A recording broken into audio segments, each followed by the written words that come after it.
everyone, and welcome to our podcast, A Message to the World from Alumni. My name is Gaia. I'm a master's degree student majoring in international relations and European studies, and I'm one of Irradiare's interns. For those who don't know us yet, hopefully just a few of you, we are a sustainability and innovation-driven company that works with cities and regions on sustainability.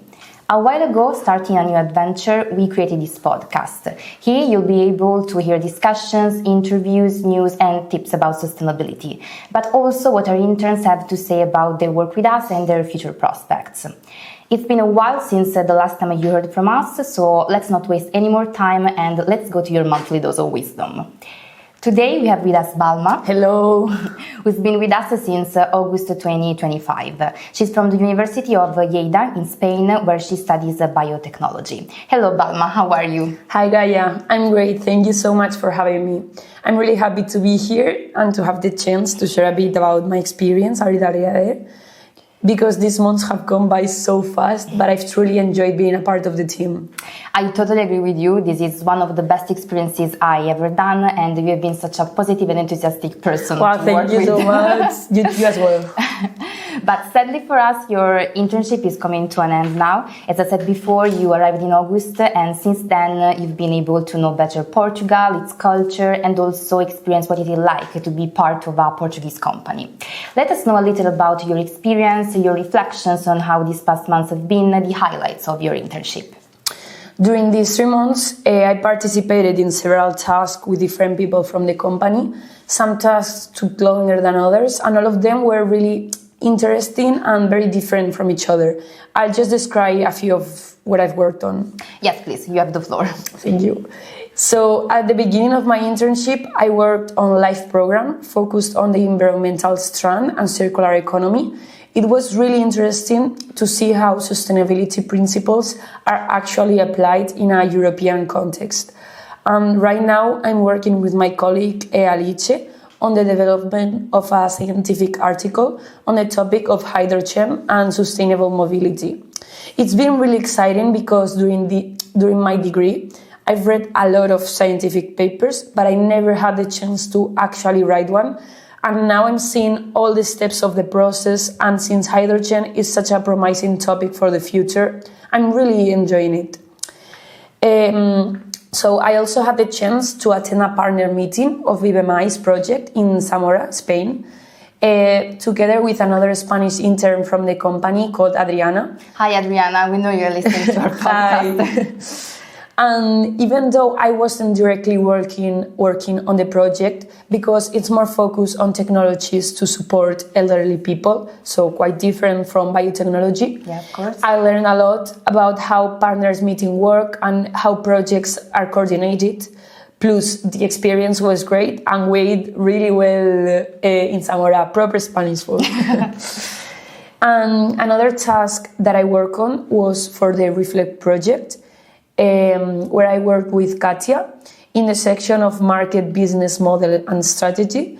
One of the things that I really appreciate about working at Irradiare was the variety of tasks that I got to take on. Even though a task wasn't directly related to my field, like this one, I learned skills and gained insights that turned out to be incredibly useful. Yes. Yes, like in addition, I also really appreciated working with everyone in general at Irradiare: Aurora, Monica, Ines, Flavia, Katia, and all the other interns. I felt really comfortable here, and the friendships that we've built have made this experience even more special. The international environment has also been amazing. It's great to collaborate with people from different countries and also different backgrounds. Yes, I'm totally with you, since we had the chance to expand our knowledge, working on different projects and tasks, always learning new things from highly professional, supportive and inspiring colleagues. But what about your time and experience outside the office? Well, outside of work, I've absolutely fallen in love with Lisbon. I know it sounds cheesy, but it's true. And because it's such a welcoming city, and also the people, the Portuguese culture, the food, everything. Like I totally could see myself living here. Yeah, me too. Who knows, maybe in the future we'll be both maybe here. But now I have another question for you. Since your background is in biotechnology, which is quite a scientific field, how has it been to apply your knowledge in a more multidisciplinary and sustainability-oriented environment like Irradiare? It's been really interesting because biotechnology usually focuses on the lab and scientific research, while here the perspective is much broader. It connects technology, policy, communication, and social aspects. I've realized that sustainability is not only about science, but also about collaboration between different fields. Working in this kind of environment helped me see how scientific innovation can have a much bigger impact when it's combined with good management, awareness, and international cooperation. Thank you for your answer, Balma. So, given our focus on sustainability, now I'd like to delve into the European Week for Waste Reduction 2025, that, as you know, will take place soon from the 22nd to the 30th of November.